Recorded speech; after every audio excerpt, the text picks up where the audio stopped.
Today we discuss 20 tips and tricks for 7 Days to Die Alpha 19. Plus I throw in a bonus tip that is easy to overlook but will blow your mind. So let's get to it. Tip number 1, skill books and schematics. There are a total of 133 skill books in 7 Days to Die. Each one offers a unique perk or benefit to your character. There are also 182 schematics in the game. These schematics open up the ability to craft a certain item. So tip number 1 is collect and read as many skill books and schematics as you can. They are extremely powerful items. Tip number 2 is inventory management. As you're out and about looting POIs, don't bother holding on to everything. So as you see here, my inventory is completely full, but there are several of these items that are unnecessary and can be gotten rid of. Mineable resources like lead, oil shale, nitrate powder, and coal should not be cluttering up your inventory. If you need these items, go out and mine and get them in bulk. But while you're looting POIs,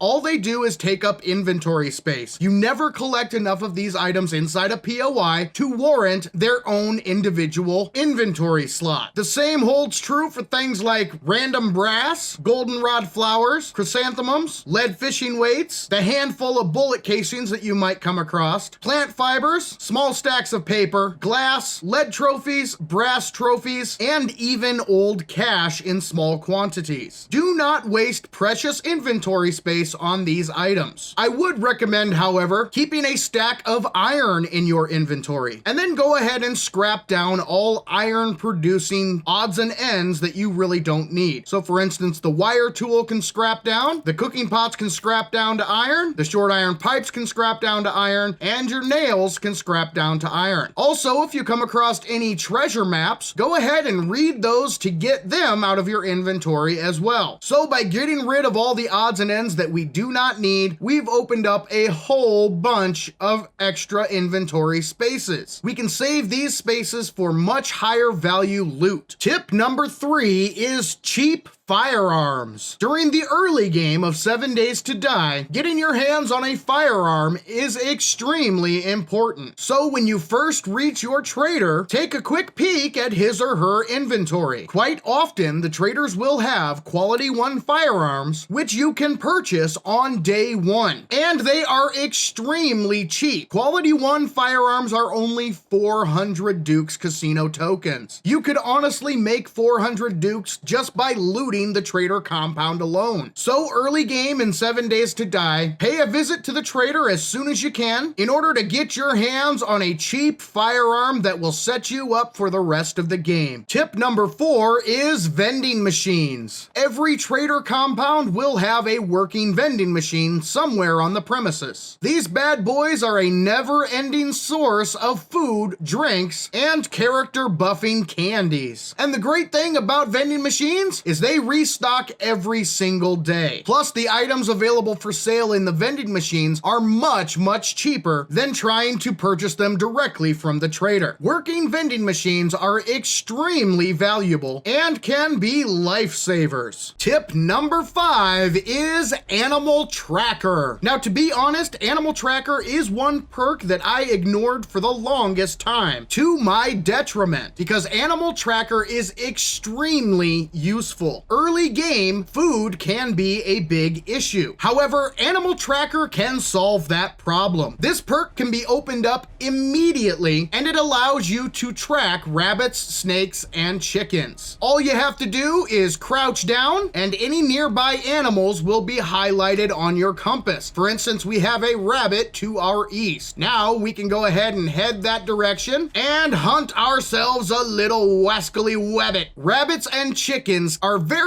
fast and can disappear in the tall grass. Without Animal Tracker, they can be nearly impossible to spot. However, once you have the point into Animal Tracker, you will never lose track of your prey. Even a single point into Animal Tracker can mean the difference between eating and going hungry. Tip number 6 is the water hole. You can set yourself up with an endless supply of water using this trick. All you have to do is create some something like this. A simple box made out of any material, leaving a 2x2 section open in the middle. Then all you have to do is get yourself a bucket by either purchasing one from the trader or crafting one up at the workbench. Come over to any water source and fill that bucket. Then bring that bucket of water back to your water hole and dump the contents of the bucket into the empty space.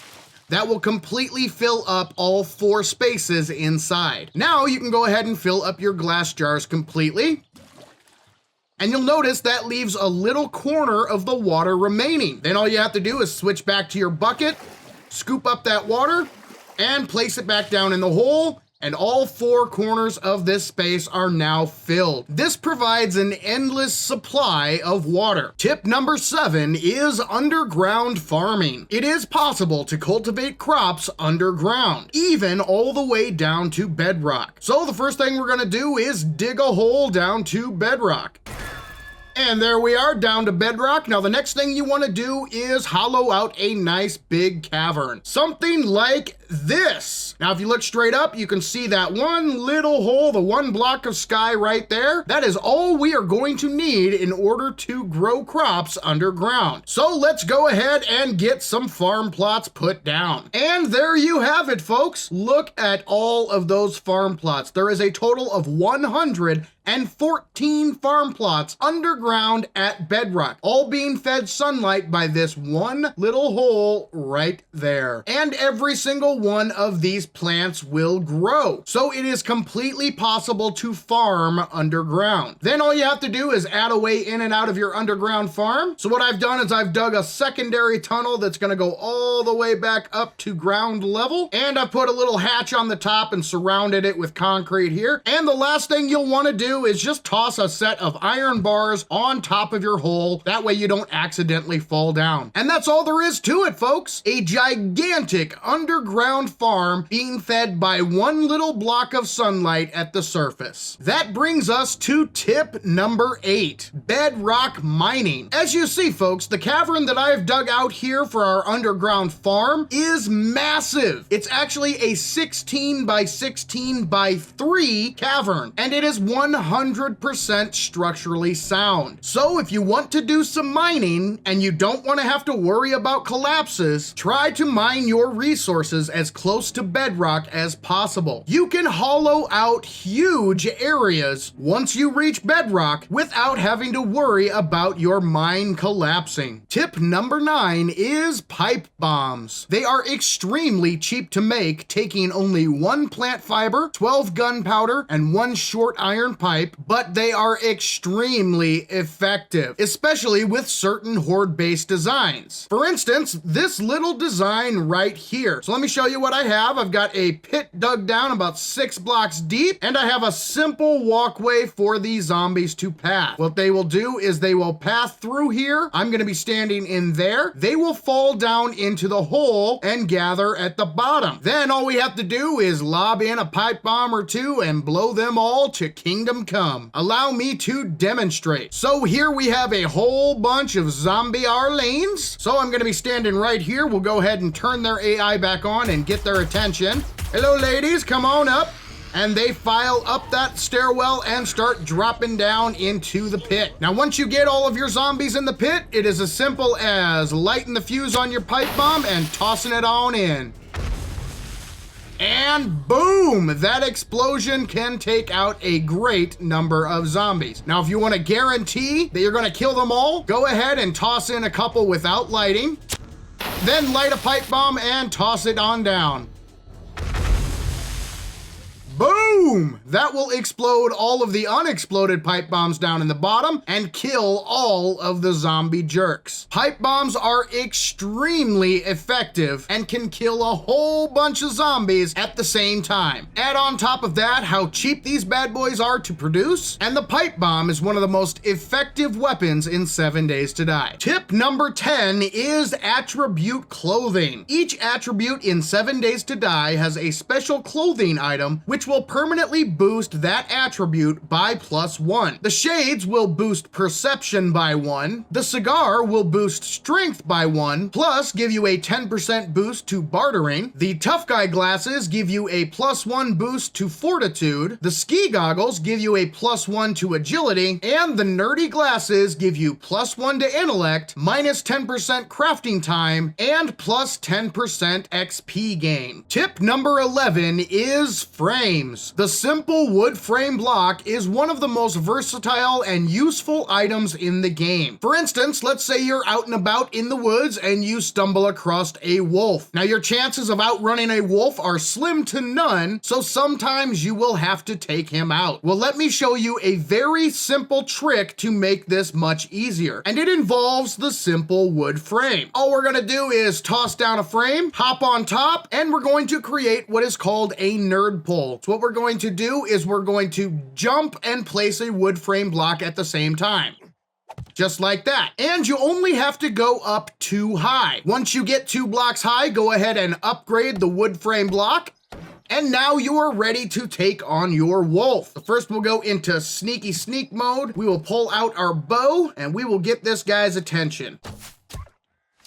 There we go. Here he comes and he's going to start attacking. Now you'll notice he is hitting the upgraded block that we are standing on. We are completely safe. If this starts getting a little bit too low, we can repair it, or if we want, upgrade it a little bit more to make it even more secure. Now, just whip out your weapon and give him a little bit of a poke. Simple as that. Wood frames are also very useful when clearing POIs. Let's say you enter a POI and you get the attention of a few zombie jerks. Oh God, that's too many. All you have to do is place a wood frame down at the edge of a door here, upgrade it, and go ahead and open up the door and get to smacking.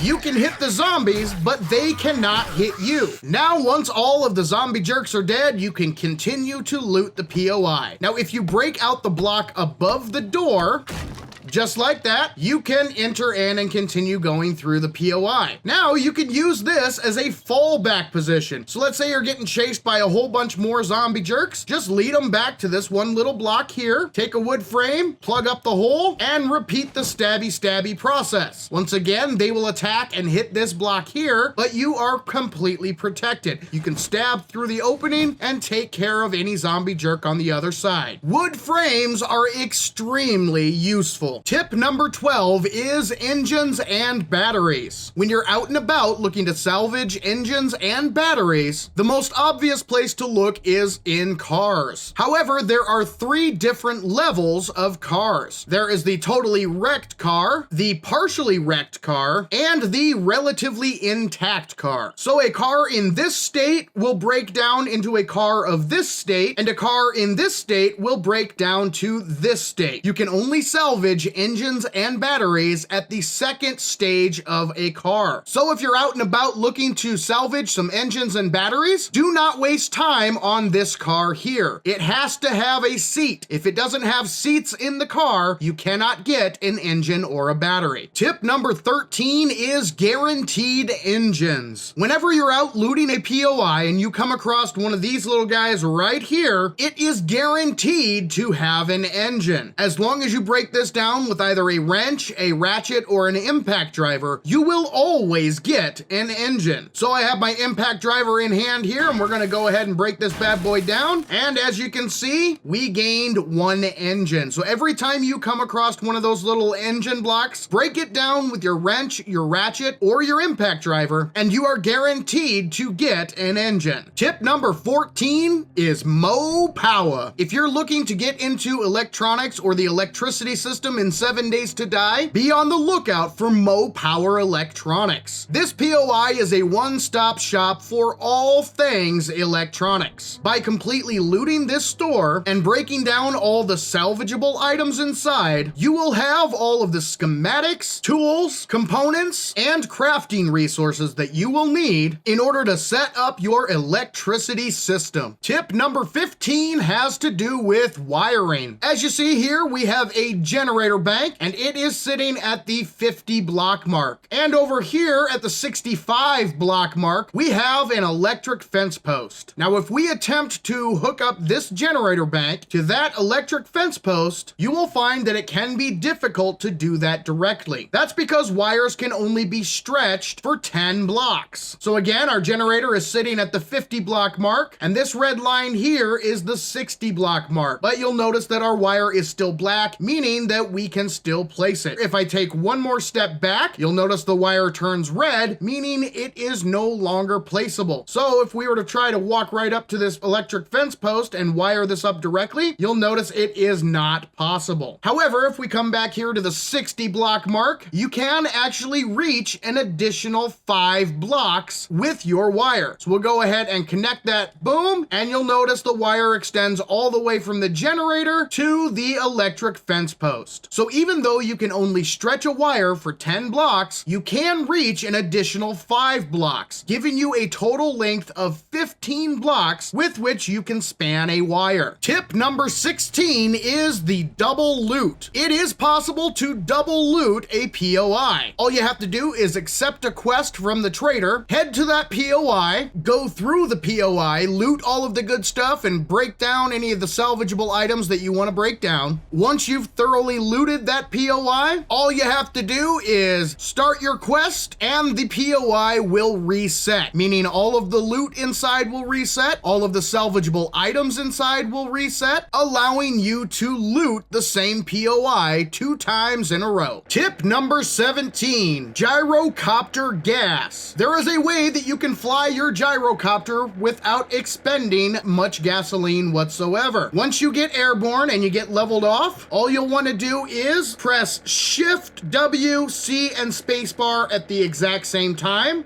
You'll hear the engine kind of die down a little bit, yet you'll still be traveling at the boosted rate. But you're going to be traveling without using much gasoline whatsoever. So once again, once you get airborne, level yourself off and press W, Shift, C, and spacebar at the same time, and you will travel at the top speed for the gyrocopter without using hardly any gasoline. Tip number 18 is percentage perks.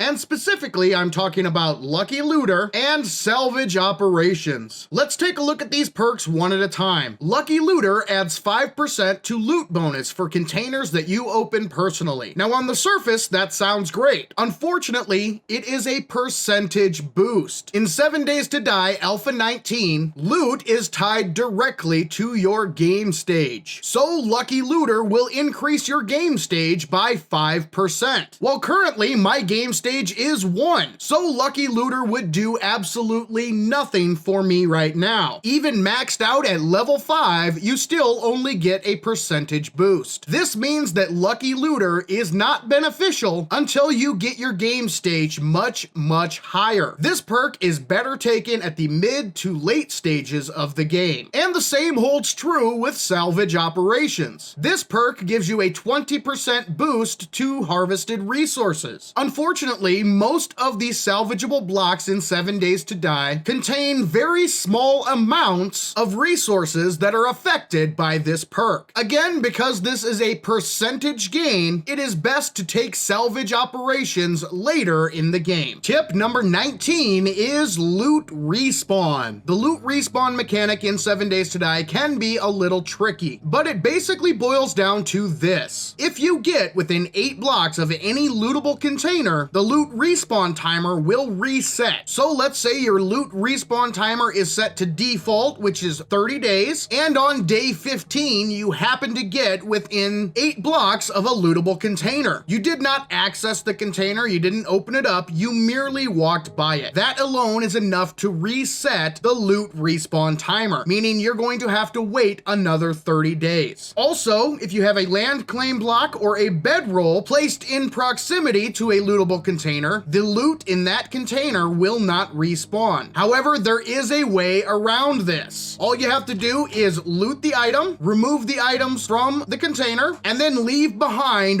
one single item of your choosing. It can either be an item that you picked up, like a single plant fiber, or it could be an item that you've crafted, like a simple wood frame block, or a small stone, and even a single piece of iron. That is all you have to do. Now, these loot containers will respawn as normal, even with the land claim block and the bedroll sitting right next to them. So all you have to do is wait for the loot respawn timer to elapse, open up the container and take the item that you've left behind, close the container, look away for just 1 second, and when you look back, the loot container will be relootable. Tip number 20 is the robotic sledge. This humble little weapon is possibly the most powerful Horde Knight weapon in the game. Once you have spec'd into Robotic Inventor, you can slap these bad boys down, hide yourself inside a Horde base, and never have to worry about the zombie jerks again. Allow me to demonstrate. So here we have a simple little walkway Horde base. The zombies will path right up here and come along this little walkway. We are going to be safe and sound inside this little box with the door closed. So there I am, safe and sound inside the little box here. We're gonna spawn in a whole bunch of zombie Arlenes. So there goes zombie Arlene pathing up, and boom, boom, boom, boom, boom, boom. She runs right into our sledges. We are safe and sound inside our little box,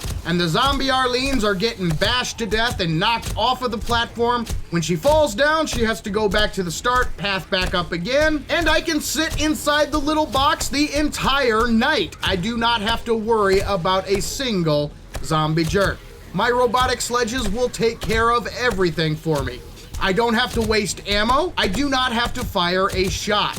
All I have to do is sit tight until all the zombie jerks are dead, or Horde Night is over. And just like that, every single one of the zombie Arlenes is dead. Meanwhile, I am safe and sound inside my little box. You can spend an entire Horde Night inside your little box and let your robotic sledges do all the work. The robotic sledge is possibly the most powerful Horde Night weapon in 7 Days to Die. And now, in honor of the new year 2021, I felt it was only fitting to throw in a bonus tip to get our magic number up to 21. Now this tip is very simple but easy to overlook. So tip number 21 is the open and closed book. As I mentioned previously, there are 133 skill books and 182 schematics in 7 Days to Die. Now trying to keep track of which books and which schematics you have or have not read is nearly impossible. However, 7 Days to Die has actually made it extremely easy for you. Every book and schematic in this game has this little book icon in the top left corner of the item. This little icon will tell you whether or not you have read that book or schematic. If the book icon is open, that means you have read that book or schematic. If the book icon is closed, that means you have not read that book or schematic. So if you're ever in doubt on whether or not you have read a book or a schematic, just look for this little icon right here. If the book is open, you have read it. If it's closed, you have not. Now, if you'd like to see some more in-depth tutorials, I've created a very special playlist of 7 Days to Die Alpha 19 tutorials that you can access by clicking the box in the top right corner of the screen. But for now, this is Saven saying thank you, ladies and gentlemen, for joining me in Saven's World. And remember, the average gamer is always king of the hill on the bell curve.